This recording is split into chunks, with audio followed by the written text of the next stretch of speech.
नमस्कार कृषी मित्रांनो आणि गार्डन प्रेमींनो. जास्वंद या फुलझाडामध्ये अनेक प्रकारच्या किडी दिसून येतात, पण त्यातील ज्या सर्वात घातक किडी आहेत त्या आहेत मिलीबग आणि ॲपिड्स. ह्या मुख्यत्वे थंडीच्या दिवसात जास्त प्रमाणात प्रादुर्भाव करतात. का तर त्याला हे पोषक वातावरण असतं.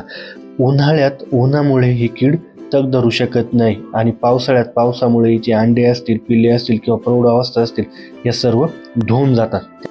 या दोन्ही किडी झाडाच्या कळ्या असतील, फुले असतील, कवळी पाने असतील, कवळी शेंडे असतील, यावरती राहून रस शोषण करण्याचं काम करत असतात. आता रस शोषण केल्यामुळं काय होतं की झाडाची कवळी पाने असतील ती गळून पडतात किंवा जी कवळी शेंडी आहेत ती नवीन फुटवे काढत नाही, पाने गळून जातात, कवळ्या कळ्या असतील त्या गळून जातात. या दोन्ही किडींच्या नियंत्रणासाठी काय करायचं आहे की जे नीम तेल असेल त्याची 3 ते 5 मिली प्रति लिटर पाण्यामध्ये फवारणी करायची, किंवा जे नीम अर्क असेल किंवा दशपर्णी अर्क असेल त्याची पण आपण फवारणी करू शकतो. किंवा त्यापेक्षा सोपा उपाय जर पाहायला गेला तर साबणाचं किंवा निरम्याचं पाणी काय करायचं आहे त्या किडींवरती फवारायचं आहे, किंवा गाईचं गोमूत्र असेल ते पण आपण फवारणी करून याचे चांगल्या प्रकारे नियंत्रण करू शकतो.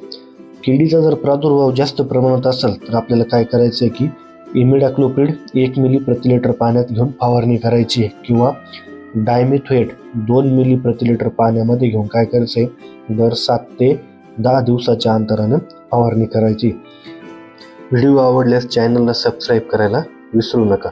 धन्यवाद.